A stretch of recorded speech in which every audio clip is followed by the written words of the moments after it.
मशरिक़ वस्ता में Al-Quds brigade और Iran अब दरअसल बहुत करीब आ रहे हैं, नज़दीकियाँ इनकी बढ़ रही हैं क्योंकि एक दूसरे की मुश्किल के वक्त, मुश्किल की घड़ी में चाहे हमास की बात करें या ईरान की बात करें, एक दूसरे के साथ खड़े रहें और मुत्तहिदा तौर पर, मुश्तरका तौर पर ये इज़राइल की जो नापाक हरकतें थीं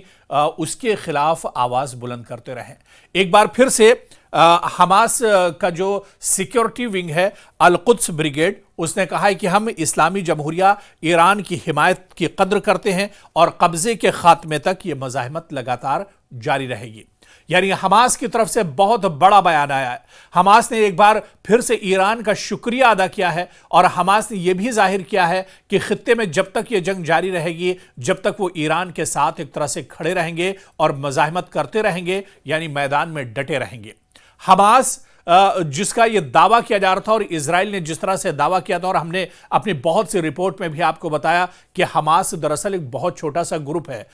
जो लगातार इजराइल की नाक में दम किए हुआ है, इजराइल को परेशान किए हुआ है। और ऐसे में एक बार फिर से हमास ने कहा है कि वो हथियार डालने नहीं जा रहा है और इजराइल के खिलाफ लगातार वो मैदान में डटा रहेगा। आपको बताते चलें कि एक रिपोर्ट के मुताबिक इस्लामी जिहाद के अस्करी विंग के बयान में कहा गया है कि दुश्मन फिलिस्तीनी अवाम के पुख्ता इरादे को शिकस्त देने में नाकाम हो गया है क्योंकि यह कौम अपनी सरजमीन और वतन के लिए दिफा की खातिर पूरी कुव्वत के साथ डटी हुई है। और हमास भी यह मानता है कि इजराइल दरअसल उसके जो नापाक इरादे थे वो अपने नापाक इरादों में एक तरह से नाकाम हो गया है। और इसकी नाकामी की सबसे बड़ी वजह यह है कि हमास आज भी एक्टिव है। हमास की जितनी विंग है, चाहे अल-कुद्स की बात करें, चाहे सराया अल-कुद्स की बात करें या क़िसाम अल ब्रिगेड की बात करें, ये तमाम जो सिक्योरिटी विंग्स हैं आज भी काम कर रही हैं और आज भी गजा के अंदर ये मौजूद हैं।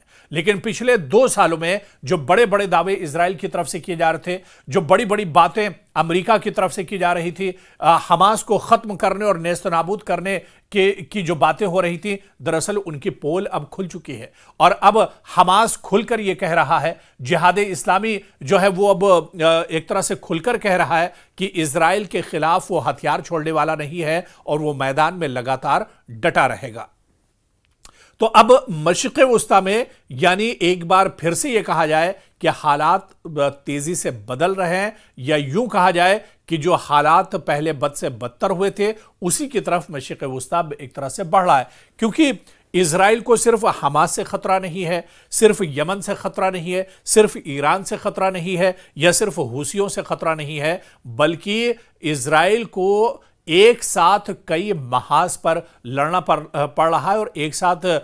इजराइल के सामने कई बड़ी ताकतें हैं जो एक तरह से खड़ी है। हालांकि इन्हें बड़ी ताकत तो नहीं कहा जा सकता है, लेकिन जिस तरह से इन छोटे छोटे विंग्स ने, इन छोटी छोटी ग्रुप्स ने इजराइल को परेशान किया है, इजराइल के नाक में दम कर दिया है, ऐसे में इसे बड़ी ताकत ही एक तरह से कहा जाएगा। क्योंकि ये छोटे जरूर हैं लेकिन इनके इरादे बहुत मजबूत हैं। पिछले 2 साल की बात कर लें या उससे और भी पहले अगर चले जाते हैं और उसकी बात करते हैं, तो इजरायली सिक्योरिटी फोर्सेस ने हमास के नाम पर, हूसियों के नाम पर, यमन और ईरान के नाम पर जो मासूम लोग हैं उनका खून बहाया, मासूम लोगों का कत्लेआम किया है, नस्ल कुशी की है गजा के अंदर, यमन के अंदर और ईरान के अंदर। लेकिन जो लोग जिन्हें टारगेट दरअसल ईरान बनाना चाहता था, उन लोगों तक इजराइल की पहुंच नहीं हुई है। इजराइल जिन्हें अपना निशाना बनाना चाहता था, इजराइल दरअसल जिन्हें अपना खतरा मानता है, अपना दुश्मन मानता है, वहां तक इजराइल आज तक नहीं पहुंच सका है और इजराइल की रसाई आज तक नहीं हो सकी है। हमास का बाल बीका 2 साल में इजराइल नहीं कर पाया, हमास को इजराइल खत्म नहीं कर पाया। पिछले 2 साल से गजा के अंदर की जो पूरी लड़ाई थी वो दरअसल हमास के खिलाफ थी। लेकिन आप देखिए कि तकरीबन 1 लाख लोगों का कत्लेआम गजा के अंदर हो गया, लेकिन हमास आज भी जिंदा है। 12 दिनों तक पिछले दिनों ईरान के साथ इजराइल ने जंग लड़ी, ईरान के अंदर बहुत से लोग मारे गए। लेकिन आप देखिए कि जो टारगेट था, जो निशाना इजराइल का था, दरअसल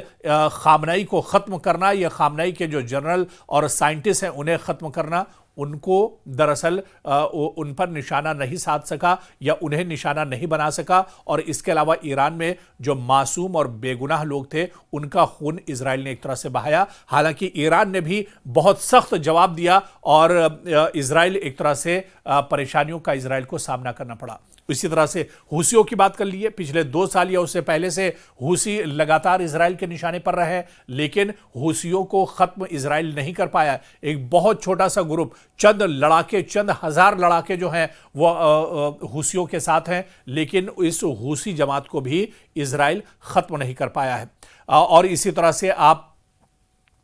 लबनान की बात कीजिए, लबनान में भी एक तरह से लगातार हमले इजराइल की तरफ से होते रहे, लेकिन जो टारगेट पर यहां पर जो लोग हैं, जो ग्रुप हैं, उनका आज तक इजराइल कुछ नहीं बिगाड़ पाया है। यानी कुल मिलाकर अगर देखा जाए तो मशरिक़ वुस्ता की लड़ाई जो टारगेट इजराइल का है, और इजराइल जिस चीज को दरअसल बताता है कि हमास और हूसी और ईरान और लबनान को खत्म करने के लिए वो ये लड़ाई लड़ रहा है, लेकिन उनका नुकसान तो पिछले कई सालों की इस लड़ाई में कुछ भी नहीं हुआ है। इस लड़ाई में सिर्फ और सिर्फ मासूम लोग मारे गए हैं। इस लड़ाई में वो लोग मारे गए हैं जिनका ना तो हमास से कोई लेना देना है और ना ही हूसियों से कोई लेना देना है, बल्कि वो लोग जो पीसफुल तरीके से अपने मुल्क में रहना चाहते हैं, अपने इलाकों में रहना चाहते हैं, जो लोग ये चाहते हैं कि उनके लिए अच्छी तालीम और एजुकेशन होनी चाहिए, उनके यहाँ अच्छे अस्पताल होने चाहिए, अच्छी रिहाइश होनी चाहिए। दरअसल ऐसे ही मासूम लोग इजराइल के निशाने पर रहे और इजराइल की तरफ से ऐसे ही लोगों पर तशद्दुद और जुल्म किया गया है। वरना जो सिक्योरिटी फोर्सेस की जो विंग है, चाहे हमास की बात करें, चाहे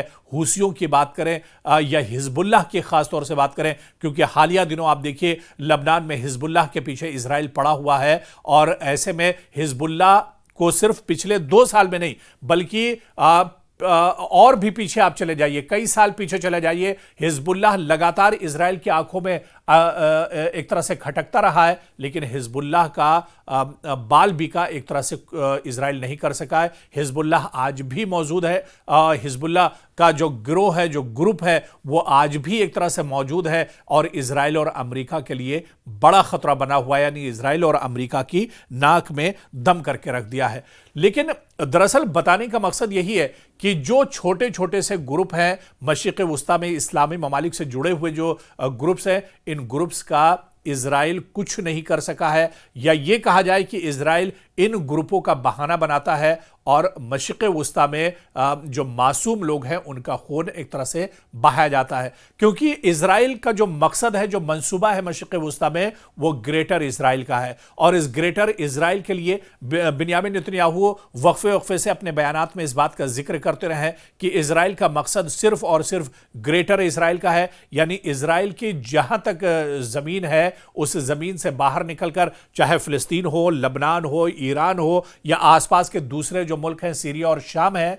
यहां तक इजराइल एक तरह से अपना फैलाव करना चाहता है और ग्रेटर इजराइल बनाना चाहता है। और इसी वजह से मशरिक़ वुस्ता में हालात पुरअमन नहीं होते हैं, मशरिक़ वुस्ता में हालात लगातार खराब रहते हैं। लेकिन इतना जरूर है कि मशरिक़ वुस्ता में जो छोटे छोटे ग्रुप्स हैं वो लगातार इजराइल की नाक में दम किए हुए हैं, और मशरिक़ वुस्ता में इजराइल लगातार इन छोटे छोटे ग्रुप से ही सही है, लेकिन इजराइल लगातार मशरिक़ वुस्ता में घिरता जा रहा है।